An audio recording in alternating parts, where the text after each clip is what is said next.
tahu teman-teman bahwa Indonesia itu nomor berapa di dunia tingkat biodiversitasnya? Nomor 2 ya, setelah Amazon. Jadi sangat strategi sekali. Jadi kita sudah sama-sama mendengarkan teman-teman dari ketiga pembicara kita yang luar biasa. Sekali lagi beri aplaus. Kalau tadi Pak Ivan sudah menyampaikan tentang kolaborasi pentahelix, jadi kita lumayan banyak mendapatkan setidaknya dari 3 perspektif ya. 3 perspektif stakeholder yang memandang bagaimana sih inovasi investasi sosial itu diterapkan dan juga pengalaman-pengalaman selama dilaksanakan. Baik, tanpa memperpanjang lagi teman-teman dipersilahkan jika ada yang ingin bertanya langsung untuk disebutkan asalnya dari mana, lalu ditujukan kepada siapa. Boleh juga untuk teman-teman yang online untuk mengetik pertanyaannya di kolom komentar Zoom untuk nanti dibacakan. Dipersilahkan angkat tangan yang ingin bertanya.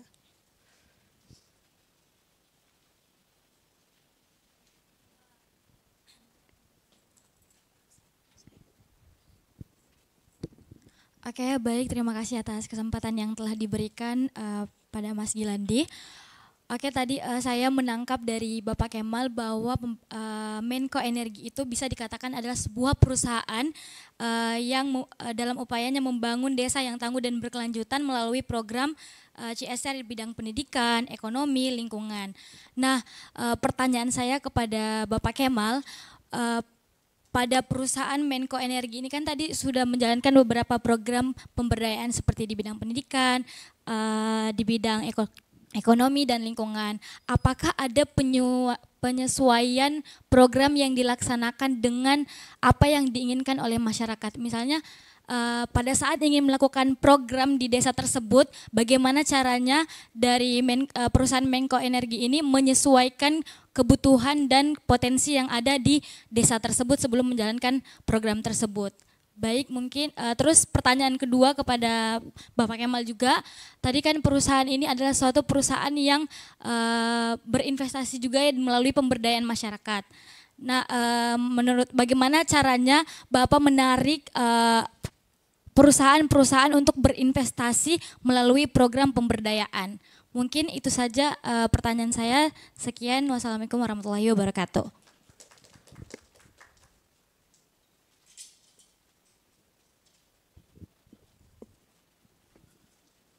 Baik, dipersilahkan kepada ya.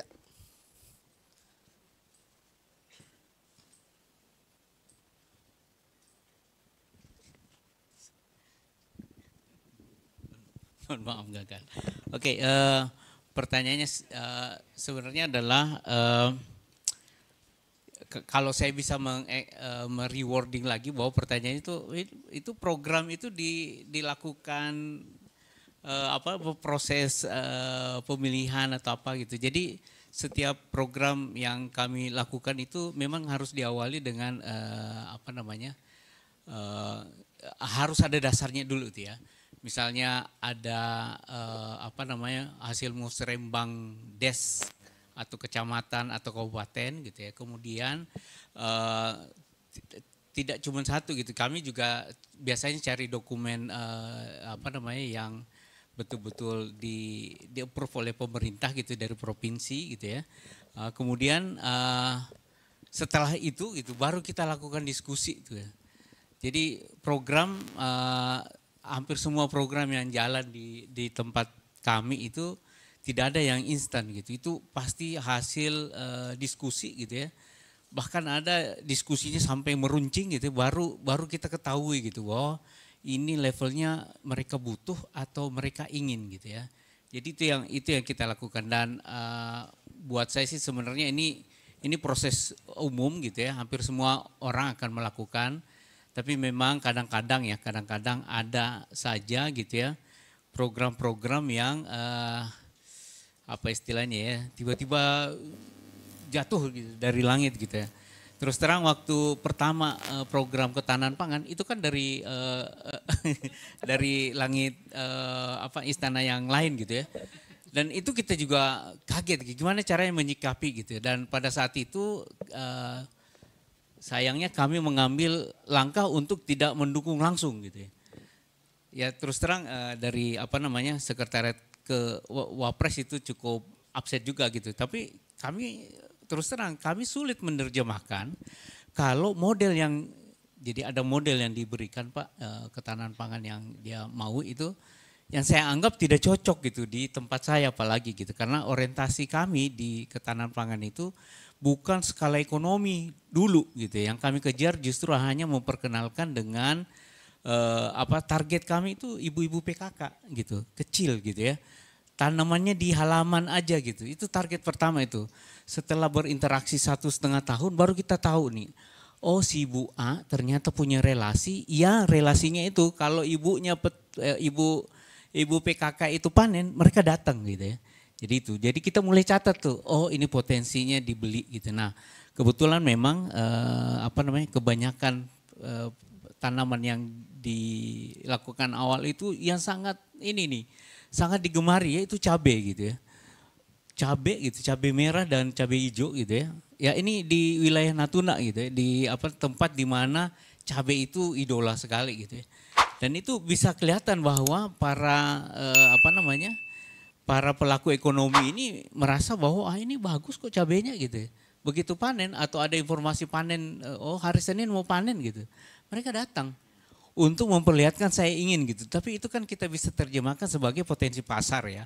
Nah itu sih sebenarnya, dan akhirnya tahun ketiga ya Mas Fahmi ini, itu kita udah identifikasi ada yang mau melakukan dengan skala ekonomi. Jadi mulai pakai lahan besar gitu ya. Nah itu kita segregasi lagi gitu. Kenapa? Karena kami takut ada oportunis gitu ya. Ada orang yang wah ini karena dapat bantuan. Jadi kita seleksi lagi tuh. Istilahnya kami sih sebenarnya kami minta komitmen gitu ya. Jadi kalau si A yang mau datang dan si B itu kita harus kayak kompetisikan gitu ya. Yang mana yang punya keinginan yang besar, sama mungkin dengan anak muda yang di Sigi ya. Supaya kita bisa yakin bahwa pada saat kita bantu ini itu bisa baik. Nah pertanyaan kedua tadi apa yang tiba-tiba mati ini? Pertanyaan,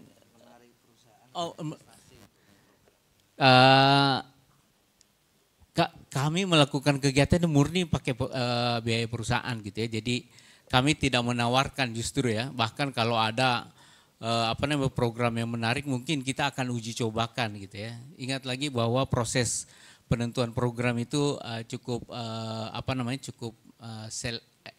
terlalu, kadang-kadang orang justru bilang nih Medco Natuna ini cukup ribet cara menentukan program, tapi ya buat saya sih sebenarnya ya nggak apa-apa gitu. Orang mencap saya ribet gitu ya, tapi menghasilkan program yang lebih selektif. Karena pembelajaran saya program gagal itu banyak, jadi ya mungkin inilah jalan yang saya lakukan. Makasih itu ya.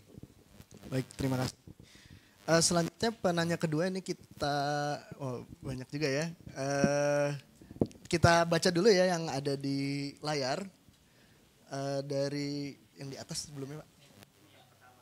Oh ini yang pertama. Apakah selain di site Medco Jakarta Headquarter juga punya program CSR dan pada siapa kami berdiskusi ini mungkin teknis?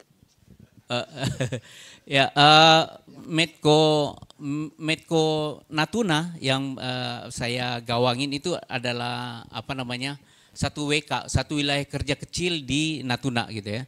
Ada 9 WK yang memiliki karakter beda-beda tapi punya program yang semua program pemberdayaannya ada.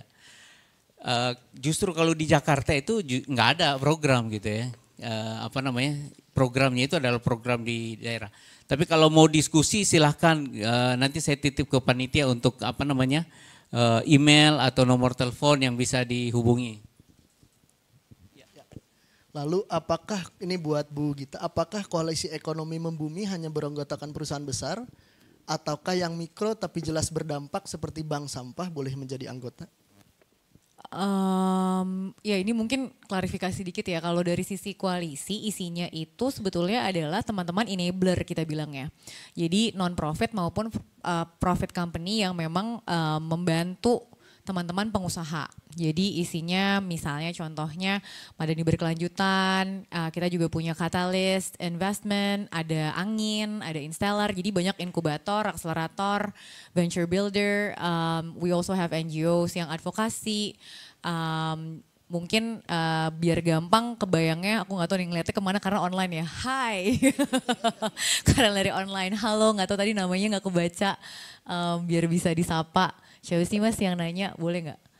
Halo Kanugros.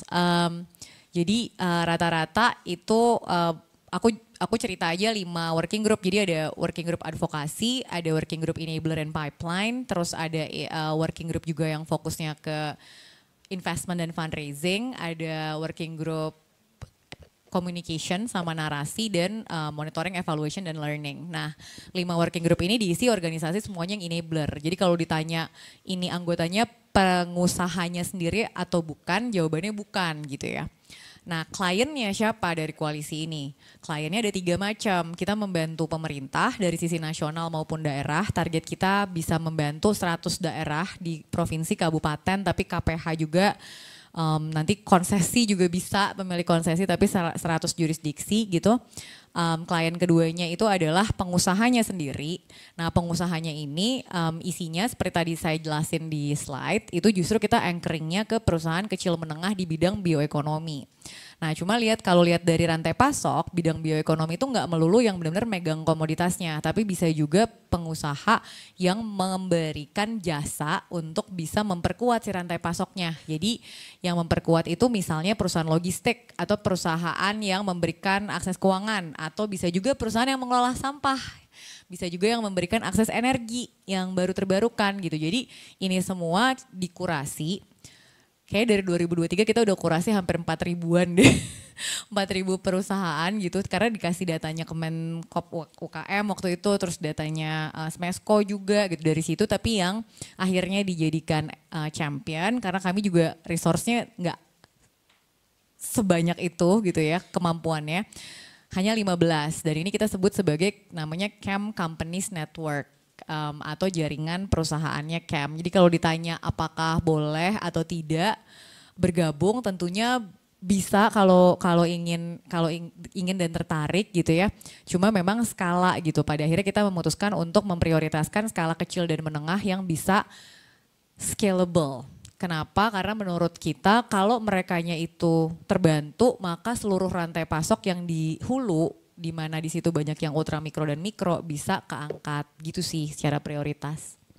Baik, sepertinya sangat banyak sekali pertanyaan ya, baik yang di online. Mungkin satu lagi saya beri kesempatan karena waktu terbatas. Siapa yang bertanya? Yang belakang mungkin tadi duluan.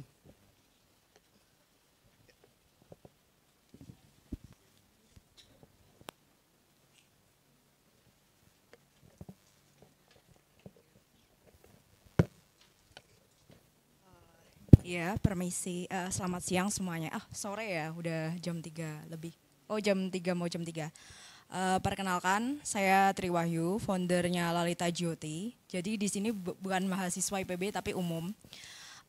Saya join di sini ingin mendengarkan tadi, bertanya kepada 3 narasumber dari POV masing-masing, sudut pandangnya masing-masing, terkait bagaimana potensi ataupun prediksi jangka panjang adanya isu climate change kayak gini, di tengah isu global climate change dan juga di Indonesia terhadap peran ekonomi hijau dan juga blue economy yang mulai digencarkan oleh para social enterprise di Indonesia.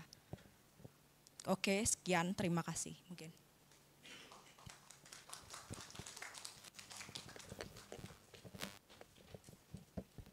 Bagaimana perspektif para narasumber berkaitan dengan climate change di sektor masing-masing? Dipersilahkan. Ya.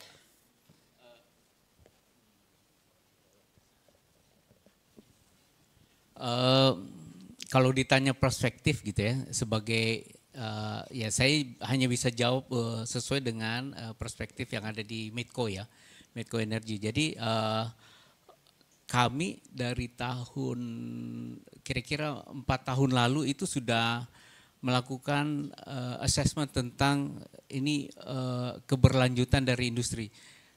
Industri saya gitu di Medco secara ini besar gitu ya. Itu ada juga yang geothermalnya Pak. Kami juga punya power melalui solar panel gitu ya. Dan kami pernah, Medco itu punya plan pembangkit listrik tenaga biomas di Merauke. Perspektifnya adalah kita itu akan mencoba segala hal untuk ya sebagai industri kami harus bertahan Pak ya dengan segala perubahan ya.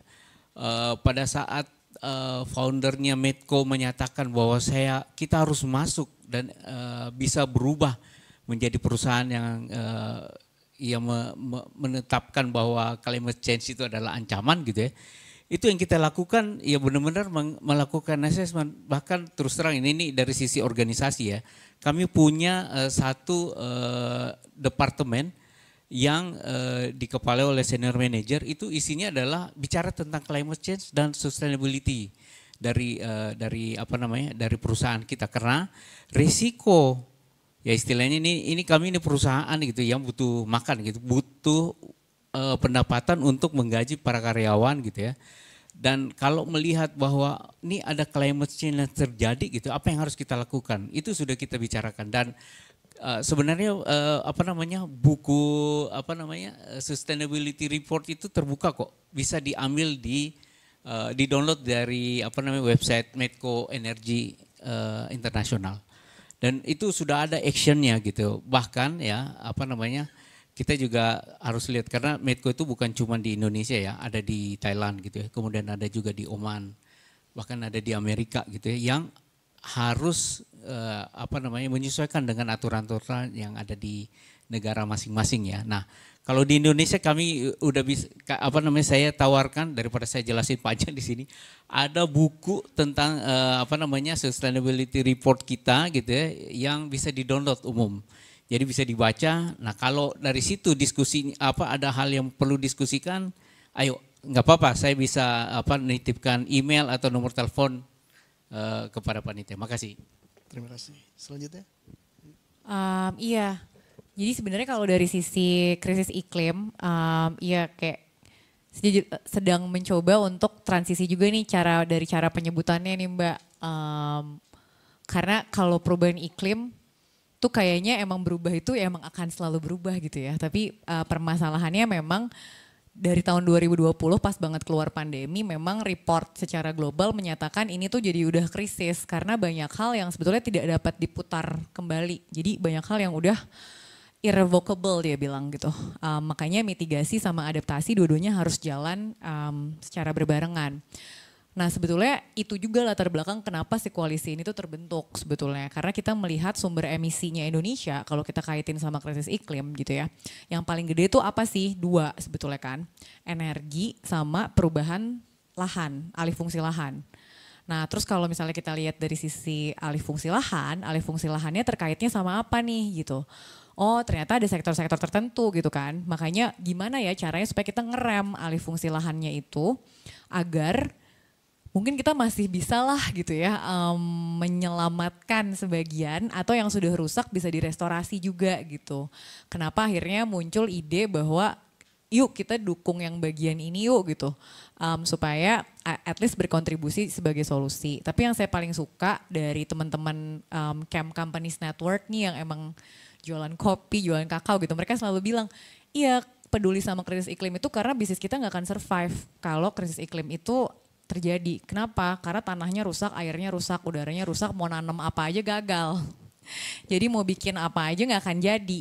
Jadi kenapa kita harus invest juga di situ? Kenapa kita mau bantu shifting dari monokultur jadi agroforestry ya? Karena bisnis modelnya gak akan jalan kalau kita gak ikut ambil bagian di memastikan yaitu tanahnya tetap sehat, airnya tetap sehat, udaranya tetap sehat gitu. Supaya rencananya bisa kejadian. So it's not kadang-kadang kita suka ngerasa impact tuh tempelan gitu. Tapi pada saat suatu company itu percaya bahwa bisnis modelnya dia tergantung sama hal itu. Kalau itu gak terjadi, maka bisnis modelnya hancur, maka di situ saya merasa oh ini tuh serius gitu. Dan salah satu perusahaan yang kemarin ngomong begitu gitu ya, karena dia invest di misalnya koridor satwa gajah gitu. Kenapa kok aneh ya perusahaannya, padahal mungkin gak ada hubungannya sama gajah gitu. Oh iya karena nanti panennya diinjak-injak terus nanti hancur juga. Jadi bukan karena saya peduli-peduli banget sih sama gajah, tapi karena bisnis model saya harus mengarah ke sana gitu. Dan company-nya mungkin obatnya teman-teman pada minum tuh, bukan obat ya, apa ya itu herbal, nggak boleh disebut sebagai obat. Yang orang pintar minum, nah itu perusahaannya. Baik, terima kasih. Terakhir Pak Ivan. Terima kasih. Jadi kalau dari perspektif di sini di akademisi itu memang sudah paling tidak sudah 15 tahun yang lalu lah, sudah mulai ada mata kuliah berkaitan dengan, sebetulnya kalau dari saya kuliah dulu sudah ada juga, tapi kemudian berkaitan dengan iklim, dan sekarang betul tidak lagi kita menyebut climate change tapi krisis iklim begitu. Itu dan sudah muncul di skripsi, tesis dan disertasi. Kemudian kalau kaitannya dengan beberapa kajian itu memang berkaitan dengan SDGs, SDG desa juga SDGs ke-13 itu berkaitan dengan iklim sih. Sehingga kemudian melihat bagaimana dampaknya bagi masyarakat desa terutama petani dan buruh tani ya, yang paling kecil. Kemudian juga ada mata kuliah khusus kalau di IPB ini, di tempat kami itu ada mata kuliah misalnya ekologi politik gitu, yang melihat bahwa climate change menuju climate crisis itu ada aspek politik ekologi sehingga akhirnya mempercepat perubahan iklim itu menjadi krisis iklim gitu. Kemudian berikutnya yang tadi disebut Ibu tadi mitigasi gitu ya. Di tempat kami ada mata kuliah juga namanya resiliensi gitu. Baik itu untuk komunikasi, kemudian untuk ekologi seperti itu. Tapi beberapa jenis mata kuliah resiliensi memang diajarkan di sini. Kiranya begitu Pak. Baik, terima kasih kepada ketiga narasumber. Beri aplaus sekali lagi untuk jawaban dan pertanyaannya. Ya, saya melihat masih banyak yang ingin bertanya ya, baik secara online maupun langsung. Namun kata ya waktu juga yang membatasi. Sudah sampai di sesi terakhir dari panel discussion kita. Selanjutnya adalah dipersilahkan kepada Bapak Ibu narasumber untuk memberikan pernyataan penutup. Mungkin untuk pertanyaan panitia mungkin bisa nanti di pertanyaan yang sempat ditanyakan bisa diakomodir, dan untuk memberikan pernyataan penutup atau closing statement dari masing-masing narasumber. Dipersilahkan dari Bu Gita mungkin sebelah. Ya. Oke. Kalau aku mungkin kalau ada satu hal yang membuat saya sendiri tetap percaya gitu ya, walaupun sesusah apapun harus tetap gerak, itu adalah tahu persis alasannya kenapa gitu. Just always remember your why, I think. Why do you do the things that you do sebenarnya? Kalau memang mau memberdayakan masyarakat, like why do you do it sebenarnya? Is it apakah buat dapat nilai? Apakah buat teman-teman? Nggak apa-apa juga kalau buat dapat nilai, tapi maksudnya jujur aja sama itu gitu. Karena sejujurnya teman-teman dengan alasannya teman-teman sendiri itu pasti karena kalau lagi sukses kan semuanya bakal happy gitu ya. Tapi pada saat proyeknya lagi gagal, lagi susah, ininya harus ganti strategi, molor dan lain-lain, biasanya yang menyelamatkan itu si alasan why are you doing what you do gitu sih. Terima kasih, beri aplaus teman-teman. Selanjutnya. Berkenan dengan tema sih sebenarnya saya mau menegaskan bahwa inovasi tentang investasi sosial itu berkembang gitu. Jadi apa yang kita bicarakan hari ini gitu ya, kemungkinan besar besok udah ada perubahan atau apa. Tapi apabila ya kalau saya bisa memberi saran kepada teman-teman yang peserta ini,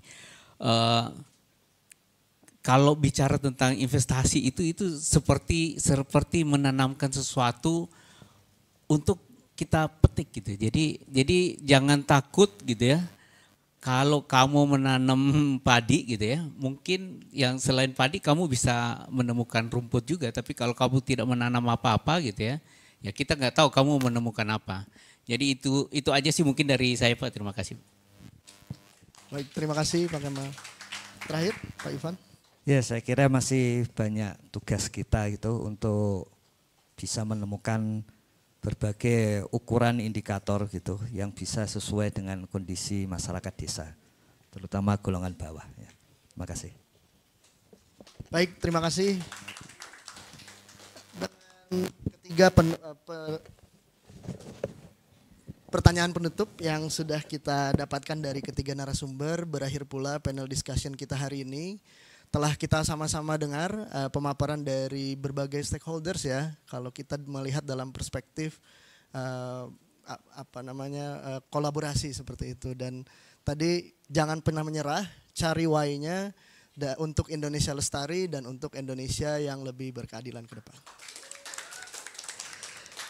Selanjutnya dipersilahkan kepada Ibu Hana Indriana selaku PLT Kepala Departemen Sains Komunikasi dan Pengembangan Masyarakat untuk memberikan cenderamata kepada ketiga narasumber kita. Ya.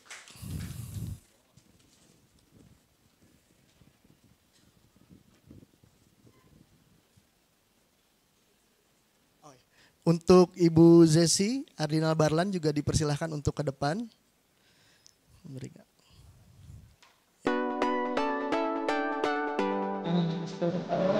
Kepada Bapak Dr. Ivan Kardusbana sebenarnya Mas. Lalu kedua kepada Bapak Kemal Abdurrahman Masih.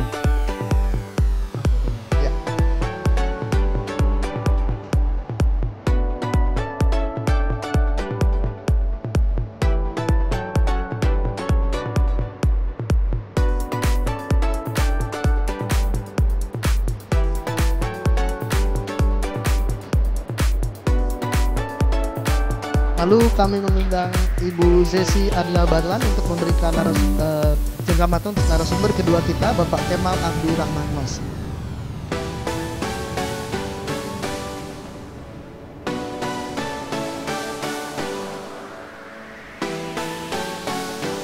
Baik, beri aplaus.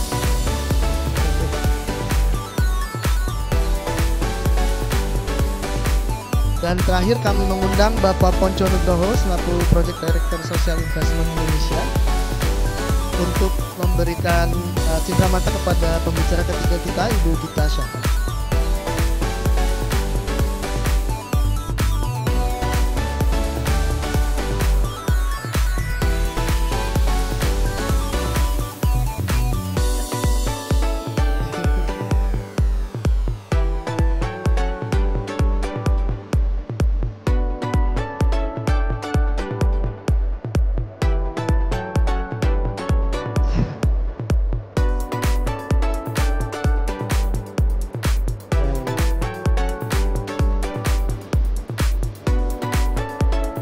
Aplaus teman-teman untuk ketiga pembicara kita.